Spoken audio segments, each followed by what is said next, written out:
अस्सलामुअलैकुम नाज़रीन मोहतरम।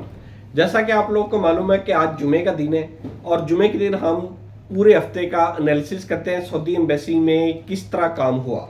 तो आइंदा हम गुज़िश्ता हफ्ते और आने वाले हफ्ते दोनों का जायज़ा लेंगे। अगर गुज़िश्ता हफ्ते की बात की जाए, गुज़िश्ता हफ्ते शुरू में, हफ्ते के आगाज़ में 30 पासपोर्ट का कोटा जारी था। हमारे चेयरमैन प्यूपा साहब एम्बेसी जाते हैं, एम्बेसी जाके रिक्वेस्ट करते हैं कि पासपोर्ट बाहर काफ़ी ज़्यादा पड़े हैं, आप कोटा सिस्टम को इंक्रीज़ करें, कोटा की तादाद को इंक्रीज़ करें ताकि पासपोर्ट जल्दी जल्दी वीज़ा स्टैंपिंग के लिए जा सकें। बातचीत हो गई, चेयरमैन प्यूपा साहब बाहर आते हैं, अनाउंस करते हैं, सोशल मीडिया पे बात फैल जाती है, कोटा बेहतर होने लगा है, हालात बेहतर हो जाएंगे और वीज़ा जल्दी जल्दी स्टैंप होंगे। लेकिन बात आते ही उल्ट हो गई।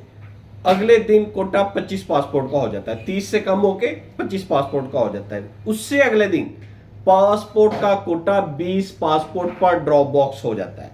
यानी चेयरमैन प्यूपा की बातचीत करने के बाद, उनकी यकीन दहानी के बाद कोटा इंक्रीज होने की बजाय डिक्रीज हो गया। अब यह समझ में नहीं आ रहा कि चेयरमैन प्यूपा ने अपनी जाके अंदर सेटिंग की है, अपना कमीशन सेट किया है या क्या किया है। हमें तो यही नजर आ रहा है कि चेयरमैन प्यूपा ने कमीशन सेट कर लिया। अच्छा भला 30 पासपोर्ट का कोटा चल रहा था, डिक्रीज होकर 25 और 25 से 20 हो गया। ये हमारे चेयरमैन प्यूपा साहब की मुलाकात के बाद हुआ, उनकी पर्सनैलिटी के असर की वजह से हुआ। अब पता नहीं उनकी पर्सनैलिटी कैसी है। जब से आए हैं हम लोग एम्बेसी क्राइसिस में घिरे हुए हैं।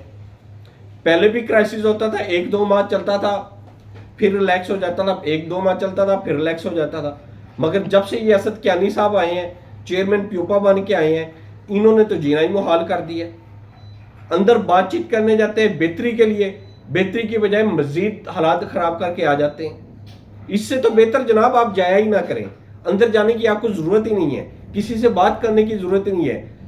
तमाम प्रमोटर्स को, तमाम पब्लिक को इनके अपने हाल पे छोड़ दें। जिनके वीजा लगने वाले हैं उनको भी अपने हाल पे छोड़ दें, क्योंकि बहरान वीजा स्टैंपिंग का मजीद शिद्दत इख्तियार कर गया है।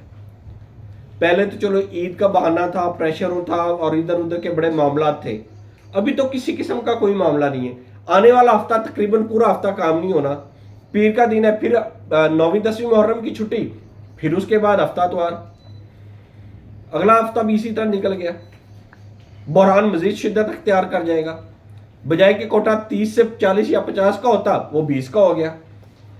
अब बताएं, 2 दिन हफ्ता तो और छुट्टी, 2 दिन काम नहीं होना, पासपोर्ट बढ़ गए।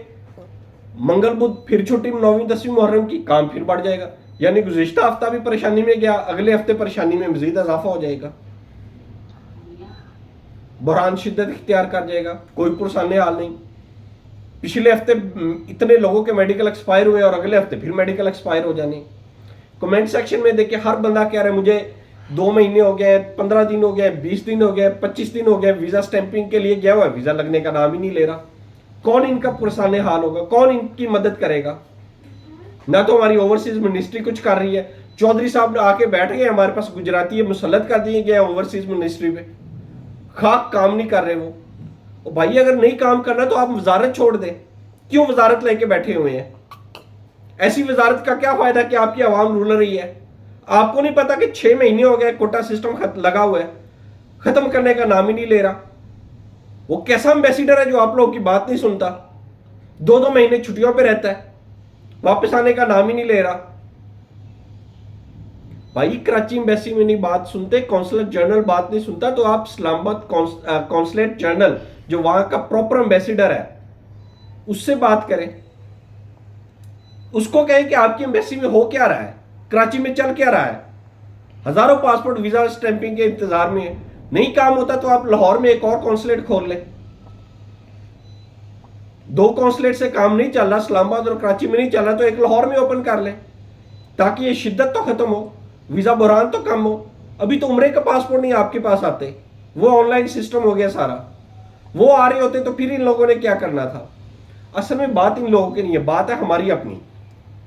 हम 2-4 किसी मुल्क में बहरान नहीं, आप इंडिया चले जाए, बांग्लादेश, फिलिपीन, नेपाल, सबसे इंडिया और फिलिपीन और इंडिया से ज्यादा लोग जाते हैं, पाकिस्तान से कम जाते हैं, बंगाली ज्यादा जा रहे हैं, कोई मसला नहीं आ रहा उनकी एम्बेसीज में। ये इधर ही क्यों है? इसका मतलब है चेयरमैन प्यूपा ने अपना कोटा सेट कर लिया। बड़े बड़े प्रमोटर जो कराची में बैठे जिनके ड्रॉप बॉक्स हैं उनकी दिहाड़ियां लग रही हैं, कोई पूछने वाला ही नहीं है। उनको नाम ले पाइए, आप दिहाड़ी लेते, कहते तुम नाम बताओ किसने तुमसे पैसे लिए, कौन हमसे पैसे हमें पैसे दे रहा है, आप निशानदेही करें। और भाई कैसे निशानदेही करें? निशानदेही करके आप हमारे ऊपर केस कर देंगे कि सबूत लाओ। हम लोग कहां से प्रोवाइड करेंगे सबूत? जबकि दुनिया को नजर आ रहा है वीजा नहीं लग रहा, तो क्या मसला है? आप लोग पासपोर्ट जमा तो कर नहीं रहे, या तो करें ना जमा पासपोर्ट। कितने पासपोर्ट चट कहते हैं अभी देते हैं, लगाए इनके वीजे, वो भी नहीं लगाने और कहना सबूत दो। अंडर द टेबल काम होना और सब, किसी को कोई पूछने वाला ही नहीं है। जो पैसे देता है उसका वीजा लग जाता है, जो पैसे नहीं देता उसका वीजा नहीं लगता। जो खर्चा दे रहा है उसका लगा रहे हैं। ड्रॉप बॉक्स वाले एक एजेंसी होल्डर से ज्यादा कमाई कर रहे हैं, टॉर्नी वाला एक एजेंसी होल्डर से ज्यादा कमाई कर रहा है। उनकी दिहाड़ियां लगी हुई हैं, कोई पूछने वाला ही नहीं है। ना वजारत खारजा को कोई बंदा पूछता है। आज तक देखे सबसे ज्यादा रेवेन्यू कमाने वाली ये इंडस्ट्री है। एप्टमा इतना पैसा नहीं कमा के दे रही जितनी ये वाली इंडस्ट्री कमा के दे रही है। ओवरसीज पाकिस्तानी 3 अरब डॉलर से ज्यादा महाना पाकिस्तान भेज रहे हैं, लेकिन उनके मसाइल, उनके वीजा स्टैंपिंग। और भाई ये वीजा महीना पहले जाएंगे तो 3 अरब से ज्यादा पैसे आप लोगों के पास आएंगे, पाकिस्तान में आएंगे। उनके वीजा ही डिले हो रहे हैं, उनका कोई पुरसाने हाल ही नहीं। ना वजारत खारजा को कोई मसला है, कोई परेशानी है, ना मिनिस्ट्री ऑफ ओवरसीज को। और प्यूपा तो वैसे ही सोई हुई है। प्यूपा की करता तरता के सारे ड्रॉप बॉक्स है, वही दिहाड़ियां लगा रहे हैं, वही सब कमाई किए जा रहे हैं। ना पिछला हफ्ता सुकून से गुजरा है, ना आगे वाला गुजरेगा। इंशाल्लाह अगले हफ्ते एक नई वीडियो के साथ, नई अपडेट के साथ आपके साथ फिर हाजिर हो गए। आपको डिटेल से आगाह करते रहेंगे। जो जो एम्बेसी में होता जा रहा है, जो जो होगा, उसके मुतल्लिक आपको मुकम्मल रहनुमाई फरमाएंगे। अल्लाह ताला हम पर रहम फरमाए, हमारे अमाल के ऊपर रहम फरमाए। अल्लाह ताला आपका हामी नासिर हो। अल्लाह हाफिज़।